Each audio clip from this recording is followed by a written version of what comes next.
Good morning and welcome to another episode of the Here and Now videocast. And we're continuing with our mini series, Nima and myself, on coaching. What is coaching? And today we're going to dig deeper into the terminology of coaching. And there's a whole lot of terminology we use, and some of it can sound a bit abstract if you're not familiar with it. So we thought we'd share some of what the terminology is and how it connects to you, not just in a coaching session, but in life too. Nima, you good? How are you? I'm very good. Excellent to be back again. And I love this topic that, you've chosen about terminology because we use it so often. And like you said, not just in sessions, but also in life. So it's great to come here and just unpick some of these terms. Wonderful. I'm really looking forward to this. Great. And we're going to try and make it as fun as possible. Nima and I are not the most fun type, but we're going to try our best. Yeah. Okay, so Nima, would you mind starting with the process? When we talk about the coaching process, what is that? Great. That's actually an excellent place for us to start because very often when you meet somebody, a client for a sample session or a taster session, the first thing they ask is, how is all of this going to work? And that is called the coaching process. So typically a coaching process is what happens from the beginning to the end. So just to very briefly say it, first thing is observation. You're meeting the client, you're discovering what it is his or her needs are at the moment. Why are they here for coaching? And then once that is determined and some assessments are made, the coach and the client then decide what are some of the goals they want to work through, the action steps, and finally, it's beautiful, the process. So you've started from observation, you've taken through the goals and everything, and you've come to achieving it. And what's next? So that is the beautiful coaching process that we have from start to finish. Hey, Nima, you mentioned something so great. I was only thinking about it now. And a little bit about prep work. I didn't think about it, but there's something that's called chemistry. Oh, yes. Do you remember chemistry? Because it's so powerful, chemistry, not just in coaching, but in life, right? Yeah, chemistry is absolutely. And that's why it's so important to find that connection. Because with coaching and with anything else, unless and until you find the connection and the rapport, you can't actually move forward. So the coaching process, along with that, the process will not work if you don't have the chemistry. Absolutely, absolutely. What do you think? I fully agree because I think it's like with every relationship in life. If the chemistry is not good, then you have a lot of dysfunction, a lot of uneasiness, a lot of forcefulness. So chemistry is so powerful in every application, no? I agree. What would we tell somebody listening to us today and saying, okay, this is the coaching process. So I go to a sample, a taster session. How do I figure out if I have the chemistry with my potential coach? What can they look for? I'm an emotional type of guy. I'm one of these modern types, and for me, it's feeling. Everything is heart. You see the heart. So you feel, and I think with the evolution of life, we've become so guarded and so intellectual that we lose sense of here. And I know it sounds all romantic and fairy tale, but it's so powerful to feel the person you're sitting with. And you ask yourself, is this coach for me or not for me? Am I doing this because I'm feeling desperate or because I'm somehow my boss, my partner, whatever, coerced me into this? But you have to feel and be honest. And if there's no feeling, it's okay to say, well, we're going to get to dissonance. And you say, look, I don't feel, I don't feel that this is good. I agree that you have to feel that chemistry. It has to feel. So I think what I'd like to say is don't compromise. If there is no chemistry, absolutely, explore other options. Absolutely. Explore, because at some point you will find the right fit. and don't Absolutely. compromise till you find the fit. So chemistry absolutely is more vital than the coaching process itself. Because if there's And no chemistry, there is no coaching process. And that's brilliant that you brought that out. absolutely, absolutely. Because the So first thing is chemistry, then comes the coaching process. So once you hit it off and you have the rapport, then this coaching process from start to finish will work beautifully. absolutely. It's that trust, when you feel you can, when you feel good, you're sharing, we go into deep stuff Mm, and you're sharing a lot. And if you feel you can trust that person, yeah, you open up more, the growth is more, it's exponential, you know? exactly. Exactly. So So we did chemistry, we did the coaching process. So you know what's coming up for me? The other coaching terminology, which I think is so vital, is awareness, right? So can you share what awareness is? I have no awareness of what you mean. I'm joking. Awareness, Nima, this is my life philosophy. I think I feel something, think, because we were taught to feel, even in our coaching journey and our training, it was Yeah, feel, not think, right? So I'm going to yeah. use feel as often as possible because it is true. I feel without awareness, there's no, you can't look at, understand, solve, heal, grow if you don't know. Mm, So awareness, I would put in the same little set as chemistry. mm, So with, if you don't even know what it is that's dysfunctional, you're unhappy with, you want to achieve, you want to learn from, you want to grow out of, whatever it is you want to do with yourself and coaching, mm, if there's no awareness, how do you know that something's broken if you don't know what broken looks like? mm. That's So very, bringing that awareness into what's not feeling good about me, what is it that I want to do and who do I want to be? that's How do you precise feel? what you know, when you said that broken, how, I don't feel good. So when does one person recognize that I need to go? When does this awareness come? So does it come when there's dissonance? So that's another coaching terminology we I was use going to a lot, bring that in. Yes, yes, right? yes. So do we face dissonance? So dissonance means that you're not in alignment with your goals, values. You're not aligned. Something is not right. And when that something is not right, the gut, the intuition that, things are not working out, is that when that we feel the awareness, let me go and figure this out because I can't sit with this non-alignment. I can't sit with this dissonance. Is that when awareness comes for an individual? I would say so. I would say Hmm. that there was a question you brought up, you know, what's not good? Why am I not feeling good? Yes. And normally we project, you know, Mm, I'm not feeling good because what we don't know, but we project the feeling is there. mm, Then we look at it's a career move. I need a promotion. mm. I need my partner to be like this, like this, like this, because this is the beginning of awareness. As Yes. soon as we're looking outside for things to be better, Mm. that's the beginning of awareness for me. Ah, When when, we're trying to fix the environment to suit ourselves, then we start. Then I think that's when the light is coming on. mm, Why do I need you to be a certain way to make me happy?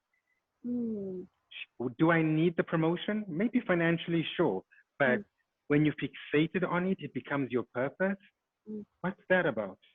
mm. You know, So dissonance is not a bad thing then, because dissonance is what gets us moving to recognize something is not right, no? dissonance is the resistance, right? And something doesn't feel good. I mean, normally associate that with, right? Nah, I don't want to feel dissonance because, but the dissonance is bringing awareness. It's telling you that something is not okay, right? And that is the first step, no? Absolutely. But that's why we're unhappy or we just uncomfortable or we want to achieve more because there's dissonance in us. We're feeling incomplete. Mm. We need something else, right? I, I How do you completely, feel? I completely agree. So from the dissonance comes the awareness. And like you said, I want to connect that if there's no awareness, there's no growth. right? If you don't, there's no growth. So that's wonderfully connected. So if dissonance exists, how can we explain to our viewers what resonance means? What is the feeling of resonance?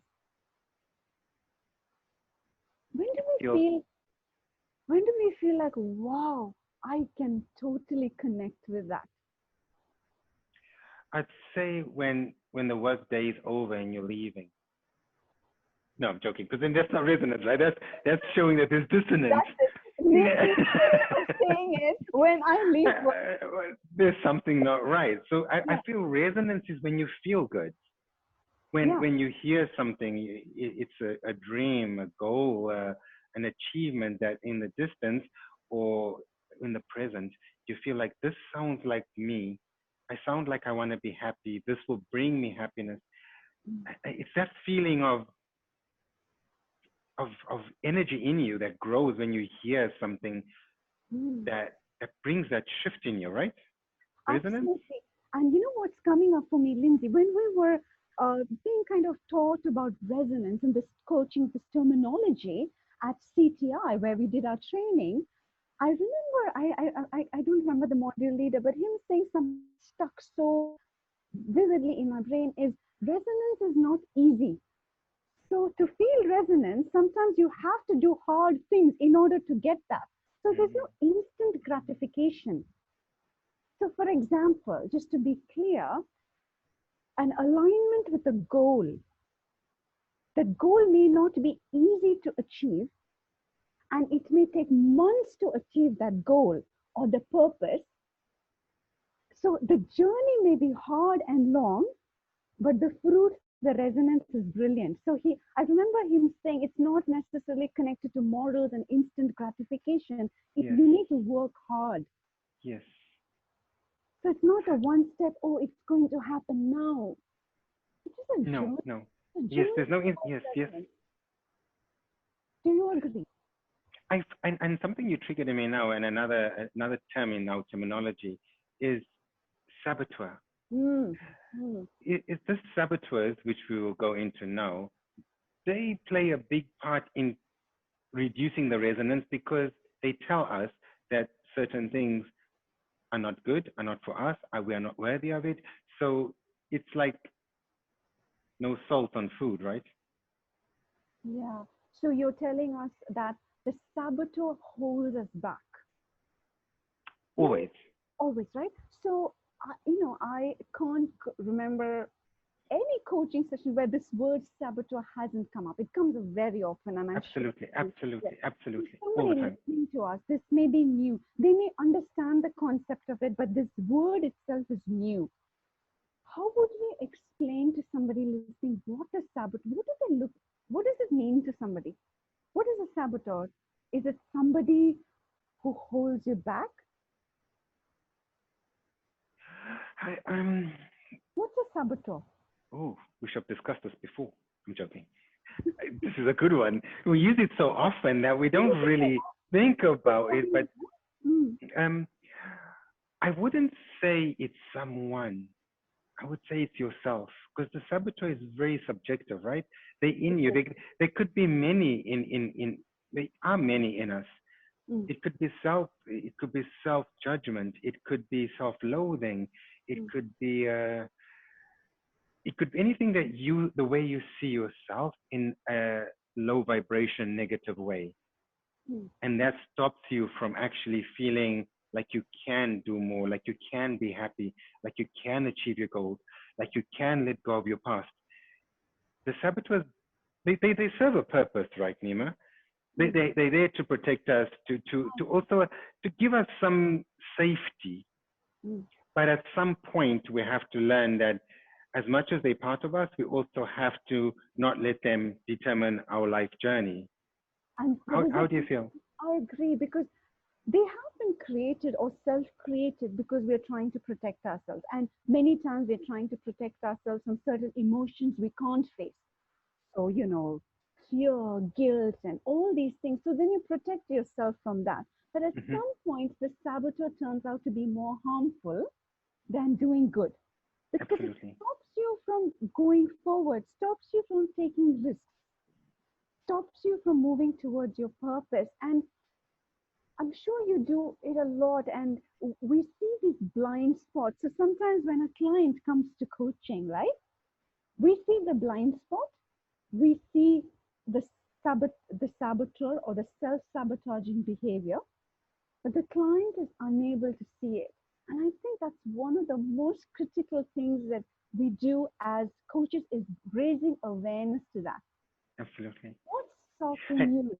Who's holding you back? Who's that person? I've not, I love that, you know? And they're like, I don't know. You What know do what's I do? great on It's that? my mother. It's my mother. Mother But is a saboteur. exactly, Daddy. It's it daddy. comes exactly. And what's great about once you start building this relationship, the coachee and the client, the coach and the coachee, and the coach and the client, or however you want to call it, is there comes a time in the relationship, Nima, and I love these moments where you're sitting having a coaching session, and the saboteur comes up, and then the coachee stops and like, I know what you're gonna say, because they're starting to become aware of their own sabotage. Like, Yes. yeah, that's me doing that. Yeah. That's my defense mechanism, stopping me from causing me to do what's not serving me. And Hmm. in that moment, it's like you're sitting there as a coach and thinking, oh my God, this is so great because they see it for themselves. That's Oh, yeah. me. That's me doing that, and I can change that. I love that. And when you said that, when you just said that, when the client realizes, wow, I can change that, another coaching terminology is coming right now. It says aha moment, Yes. Yes. right? When something has been so deep and dark and kind of stuck, then you have no awareness, and then, like you said, the coachee feels like, oh my god, that's been holding me back, that's my saboteur. And what do you think an aha moment does for the client? I find it like transformational. I like this metaphor, and that's another word we can get into later. Yeah. Metaphors, and the saboteurs are we're driving the car of life, each Yeah. individual, and the saboteurs the brakes. Mm, Depends mm, which side of the road. I'm confused now because mm, UK and now I'm in Europe, so mm, I don't know which foot is the brake anymore. I think it's the same, but anyway, so accelerator and brake. mm, So accelerator is your choice, your freedom, your liberty, the stress-free way you want to live life. mm, But the saboteurs are the brakes. mm, And we're trying to accelerate and brake at the same time, which we mm, know is not very fruitful, right? mm. But once we get these aha moments, it's like releasing a little bit of the brake and getting more movement because you're like, wow, that's what that is. That's what's holding me back. That's Yes. the judgment. That's the self-loathing. That's the lack of self-awareness. And now it's like, oh wow, release the brake a bit because now I don't have to sabotage myself anymore. I Absolutely. can flow a bit easier. I was just coming to that. There is flow, there is fluidity. It's like it's smooth running, because you're right. If you press both together, what happens? It's just going to That explode, right? doesn't work. It No. doesn't work.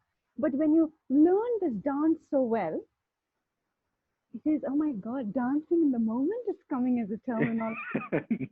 Oh my goodness, we're on a roll, Lindsay. We're dancing in the moment right now. Do you want We to go into are. that quickly for a second? Because it's beautiful. And I use it a lot in my coaching because it's that structure that we lose, Nima, right? Hmm. We live in regiment, these boxes we create. But dancing in the moment is sometimes in the moment things come up and you're like, I didn't even know that was there. I didn't even know that I was doing that, or that, I was blaming the world, or I was so upset. And you're like, oh, wow, I was coming to coaching for this, but look what I found now. And in that moment where I'm not a very good dancer, but I like the idea. Yes, That's a the saboteur, by the way. flow, oh yeah. Okay, wait a saboteur. Let's No, but I want to kind of pick this up, because even before we came on to do this session, we have right now like 20 things that we'd like to discuss. But I love how we are dancing in the moment. We are not stuck to our rules of, oh, we missed this one and we missed it, because it's coming up for us. And I think dancing is in the moment is the most critical thing in a coaching conversation, because you don't know what's coming up, and that comes up, and then something else comes up. The dance between the coach and the coachee is, I think, Oh, the most Beautiful, wonderful journey, beautiful, no? beautiful, beautiful. And you know, Nima, I feel that, and I know this is very subjective, so I'm always going to talk in favor of coaching. But when you're doing this work with somebody who's there to hold you, to hold the space, another terminology, you like with life, when you dance in the moment with life, you're more free because you let go of judgments, of saboteurs, of agendas, another word we use. And then you're more, not to say you don't have a dream and a purpose and a goal, but Mm. when you just embracing life and you're dancing in the moment of life, Mm. you you have this freedom and peace Oh, I agree. I for agree. coaching and life, right? And and I think dancing in the moment does not necessarily have to be with coaching, because if you look at all of our lives, from the time we wake up to the evening, it's kind of regimented. There's a routine, this and that. Isn't it wonderful to have something like dancing in the moment? Yeah, So I yeah, think it goes beyond coaching. It is absolutely. so prominent in relationships, whether it's between Mhm. between partners, between at work, between a mother and a daughter. Isn't it Yeah, yeah, wonderful yeah, if yeah, we yeah, could yeah. all bring dancing in the moment rather than, no, this is exactly what we have to Exactly, do. exactly, This is the exactly. agenda, even though Yeah, agenda is a coaching, this thing, no, we have to follow this, we have to follow this. But eventually, if you dance in the moment, I think it all comes together. beautifully, beautifully, beautifully, beautifully. Because just going back to the metaphor you used about driving the car and the brake and the accelerator, again, it's dancing in the moment, no? Because you have to use the brake when you see a red light, Yeah, or you maneuver over traffic. absolutely, absolutely. Dan- it's Yeah, yeah, yeah, dancing. yeah. But I want to touch upon what you came holding the space. What's that, Lindsay? Holding the space. This is where this, and I feel, I don't know why I keep associating, and more so now with awareness about with our discussion, Mm, that the coaching is so life applicable, mm, and holding the space is having that someone allow you to be and and not to have no judgments or preconceived ideas. And I know that's what the coach does, and that's our job, and that's why we do what we do, because we want to make people feel safe. mm. And that when we hold a space for somebody, we allow them to be present as they are, without saboteurs, without the self judgments, without the misconceptions that life expects you to be this way, and all the demands we put on ourselves. In that moment, in that coaching session, we allow for that person to open their heart Yeah. and just be seen for who they are. To witness it. I Witness always it. also feel holding the space is sometimes just witnessing, because emotions come. There's joy, there's sadness, there's happiness, there's anger. We hold the space safely for our coachee to bring that in, not to be judged, not for us to give advice. Oh, why are you crying? There is no need to Mm-hmm, cry today. mm-hmm. Allowing them, giving them permission. You know, Nima, you're making me feel very emotional right now because I'm remembering Yes, I'm coached by Nick Martin. You remember he was one of our frontroom leaders. yes, yes, yes, So yes. he's my coach, and I'll speak. I love to mention him because he's so great. Yeah. And the first time I went on a journey with him, and I felt held, even for Because a big, sturdy man, it was yes, so emotional because I'll speak subjectively, not even mhm, to bring my clients in, but we spend our lives with this armor and defense on, or either so vulnerable that we get we get penetrated a lot more than we'd like. We get hurt a lot more. But because I grew up very defensive minded, mhm. and when I was held, it was so emotional. It was like, wow, I'm being heard. I don't have to pretend to be a people pleaser. I don't have to pretend to want to be liked. I can just be. It was so unfamiliar, but so emotional and liberating. Oh gosh, I love the word Wow, it was "be so. liberating." to be held and to be heard. How often are we being heard, right? In the No. way life is, you're just moving on from the one thing to the next thing to the next thing, and you're performing and you're, you know, performing. I sometimes, ask my client that, who are you doing? What is this performance all about? Can we be real here? And when they say, oh, okay, I don't need to please, and I can put my performance hat out and I can be real. What world is this like? Right? Wow, I can be So real. And somebody is hearing what I'm saying. it's And beautiful, that's just, isn't it? how often does that happen? I think it's like a reward to yourself if you can, you know, give yourself that thing to be heard, to be witnessed, for somebody to hold that space as you grow. And the beauty in that, Nima, just to add on what you eloquently said, is when we connected just now before we started this lovely dancing in the moment terminology session, we cleared, you know, Mhm. instinctively we held the space, but we cleared the air. And when we clear that air, it can be a jumble of thoughts and ideas, but as soon as we clear it, everything just starts falling into place.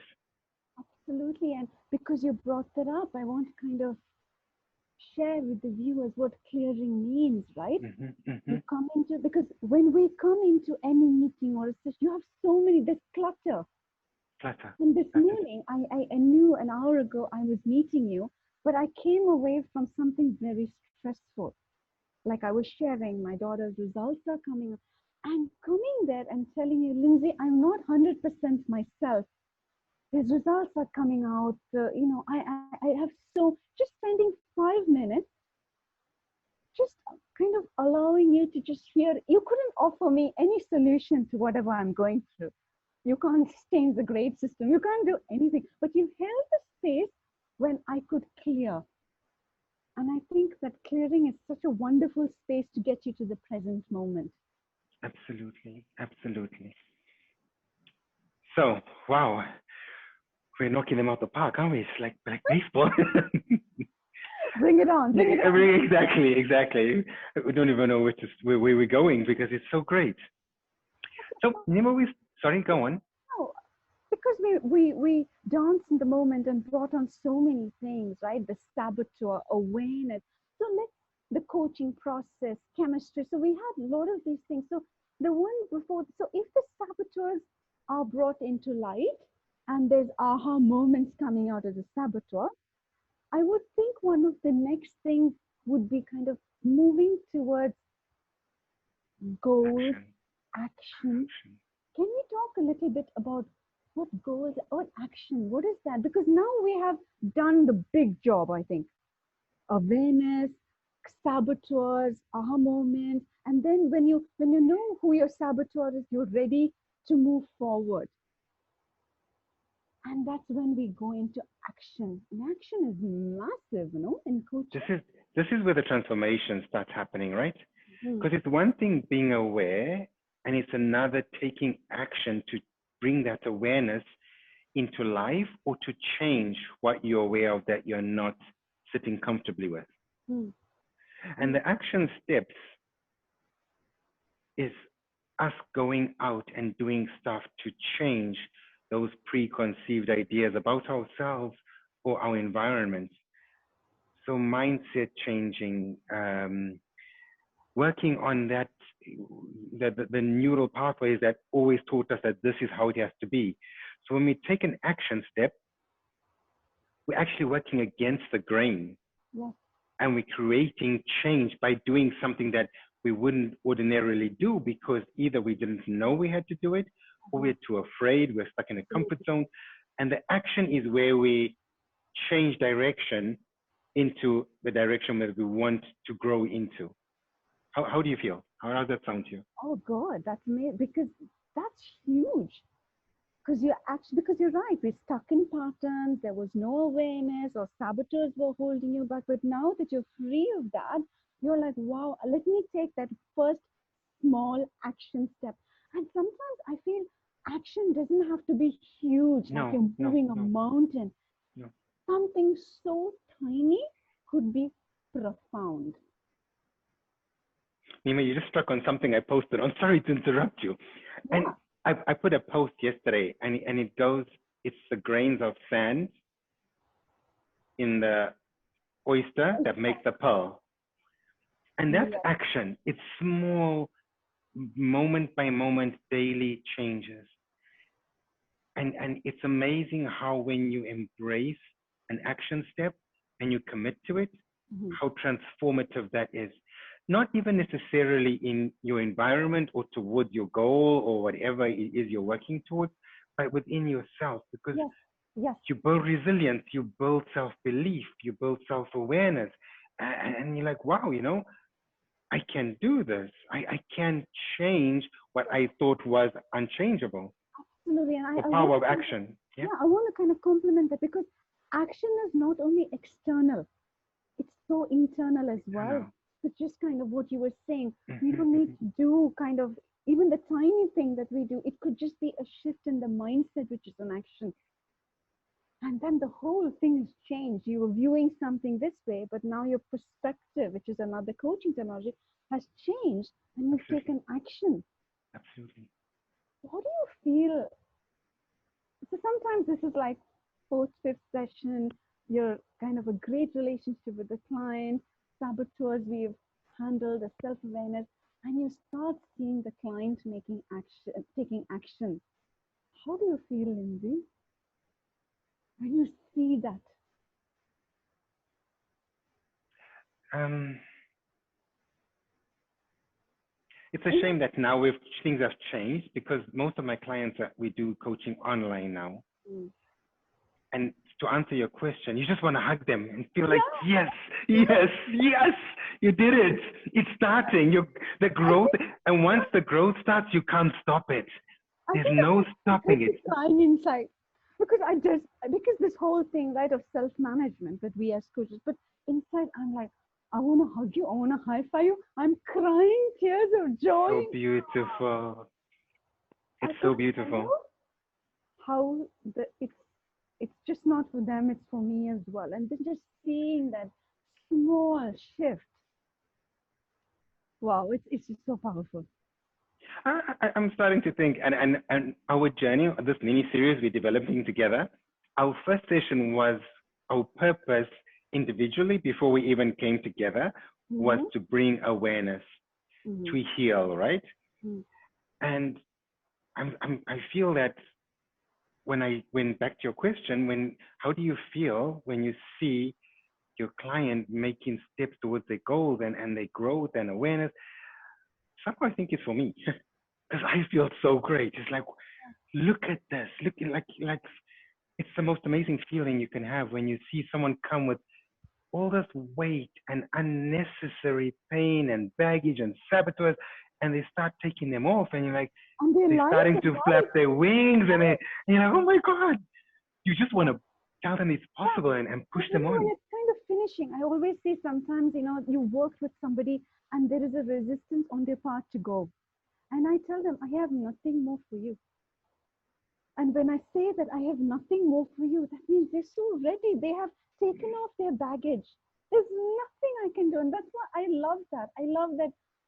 Please don't have another session with me anymore. You're done. That's it. You have every skill, everything to go back. Just look at the journey. And I love viewing that journey. And kind of one of those things that you brought up today, which I think would be useful to use now, is accountability and acknowledgement, right? As they kind of through the process and also towards the end. How do we, when the client leaves, when the client is taking on certain tasks, when action is happening, for us, this term accountability is so important, no? It is. It's So what is, very, very. yeah, can you talk a little bit of why accountability and they're taking accountability for themselves? We also help them take accountability.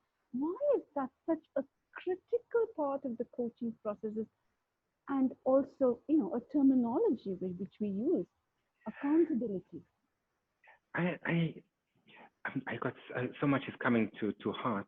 Mm-hmm. And one thing that I encourage accountability for is it's the thing that there's a few reasons, but the thing that is closest to my heart is the person feels supported. So if I say Nima, sessions over as for accountability, or there'll be a challenge, whatever it is we need to do, but accountability, I'd ask you to check in. Mm. And it's not to scold or to say, why didn't you do this? It's to And say, not to I'm judge, with not to you. judge. No, we don't judge. Mm-hmm. But to say, I'm here with you. Check in with me, accountability, so that you feel like I'm not alone on this, because a lot of the stuff we have to face is very challenging. Agree. We're creating new ways of being. We're going out of our comfort zone. So it can be very intimidating. And as a coach, accountability is saying, I'm here with you. Text me, check in. When can you check in? But to say from a caring, supportive stance that I want to know how it went because I am here for you.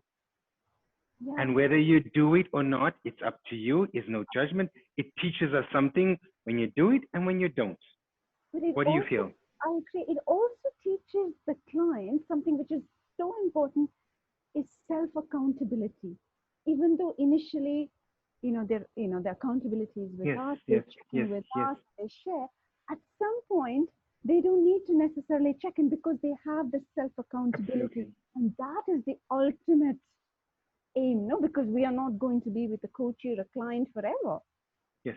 And when they are kind of flying, like you said, when they're ready to fly, that's a skill that they develop. Accountability is a skill they develop by the end of the process. So Nima, what would what you are saying is Mm-hmm. we're trying to nurture new learned behaviors. As we have learned behaviors that didn't serve us, that they served us in childhood. We'll go into that maybe next session. Yeah, But as we are here now in the coaching session, we're trying to cultivate and nurture new behaviors so that they can be a healthier way of living. That's basically what you're saying, right? Because we want exactly. them to be self-sufficient, not to depend on us or anyone else, right? Yeah. So we don't want the attachment that they should never feel like, oh, what would I do without Lindsay or Nima because they've been holding me for so long. The whole aim is at some point, learned behavior, learned skills. They recognize what is serving them Absolutely. and let go of things that are not serving them. Yeah. So I think it's like a life lesson. So coaching, that's what I feel is just not like, oh, come for 6 sessions, we'll move from this job to that job and everything is done, finished. No. It's transformational. And that's the thing, like they go away with learned skills. Things like accountability is incredible, no? If you develop that skill. And what's your acknowledgement style? Because they are working so hard. Our clients are working so hard, no? How do you encourage them? How do you acknowledge them? And why is that so important? The power of acknowledgement for me is related to gratitude. And acknowledgement, we're always authentic. We have a code, the ethics code that we're bound to bring our truest, honest selves to each client we ever work with. And so when we acknowledge even the things that didn't go well, we are showing the client that there is always growth, even in things that don't go well, because that's where you learn the most, as much as how you do the things you need to do for yourself. So acknowledgement is powerful in cementing and embedding these new ways and behaviors that we're trying to encourage them to adopt, right? That's the glue that says, wow, change is possible, growth is possible, I am possible, right? Absolutely. And that it all goes hand in hand, I feel, because holding the space, Mm-hmm. Yes. and right, it may not go well, but even saying that's so brave of you and just show up.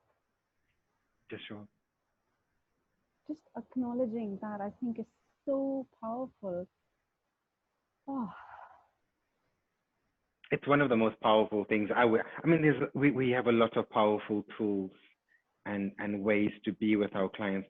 But for me, acknowledgement, when I attach it to gratitude, it's gratitude being one of the highest, I think, the highest vibration we can have. I feel acknowledgement is so valued and it's undervalued, if anything. it's undervalued, but I can see in today's environment where we're all going through so much on an individual level, on a collective level, society level, gratitude, acknowledgement, little things make such a massive difference. Absolutely, absolutely. And maybe we are running out of time, and I just want to take 1 second just to maybe finish off with what I am grateful for today. I was gonna do that. Whoa, whoa, whoa, whoa, whoa. Maybe like gratitude. Oh wow! I'm going to This dancing in the moment is not so good right now. I'm grateful that I can be here today,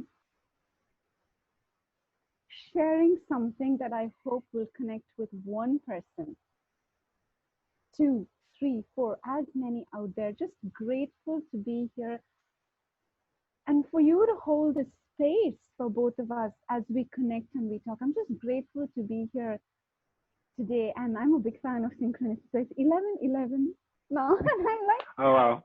oh Okay. I love that, the whole 11:11, the synchronicity thing. I think, thank you for this opportunity of the podcast and for us to be here to share our stories, terminology. I'm just grateful to be here, Lindsay. Thank you. Thank you, Anima, for that acknowledgement and moment of gratitude. On this, I was feeling the same. I hoped I would get the first go because I was. It sounds now like I'm following. So it's not premeditated. Whatever you may think. I stole your thunder there. That's it. I'm going to get this big bang. Nima, for me, I feel that I have this belief that one of my mentors taught me that we should never look up to anybody because we can end up following someone else's path. We should never look down at anybody because no one is beneath us. Everybody's got a story, a joy, a pain. So I try and see everybody for who they are. But in that same breath, we need people to inspire us. Otherwise, if we don't know better, how do we do better, right? And I want to thank you for being one of those people for me. Oh. I sit here with you and I feel this is really my calling when I sit with someone like you who inspires me to be better by your energy. I feel you more than I hear you. I'm the new generation. We all heart, right? We speak up now. We're not shy. Men are not shy to say they're emotional. And I feel more than I intellectualize. So it's really, I feel you from our beginning. I won't even go that far back. I'll just be present and say, I feel you more than I hear you. And the feeling that you bring inspires me to keep up this work, which is not always easy, but there's nothing more rewarding than living your purpose and having people in your life that make you believe in it. So thank you for being one of those people for me. Thank you for inspiring me. Thank you for inspiring the thousands of people who are listening to what you have started here. Anybody? We're all doing this. It's a collective. There's no individuals in this work. Every person, that even the people that are not doing this, coaching, awareness, healing, whatever it might be, I believe everybody wants to do the best they can, and they do with what they have, even if it may be perceived as not good enough. I feel everybody is trying. So as a collective, if we can do this, I hope that this has a ripple effect, a butterfly effect. There's actually a butterfly on the floor just now. So funny that it came up. But I hope this expands. And with love and gratitude, we give this to the world, and just to bring awareness and gratitude and to acknowledgement. I'm with you. Thank you. Thank you. So we'll be back. This is our second one. We committed to 4. Yes. Next week, we're going to go deeper into our different coaching methodologies, because Nima and I, as much as we have our same base, we have different, we've added different styles, and we want to share what we do and how we can bring healing, awareness, and growth, just for anybody who needs it. So wherever you are, we wish you love and light and believe in yourself. You know, change is always possible, and you can always be better than you are. Not that you're insufficient as you are. I think everybody is complete. I am complete, Nima, as we say in coaching. Yes, I am complete. That's it. Okay. Thank you, everybody. Thanks, Nima. Thank you.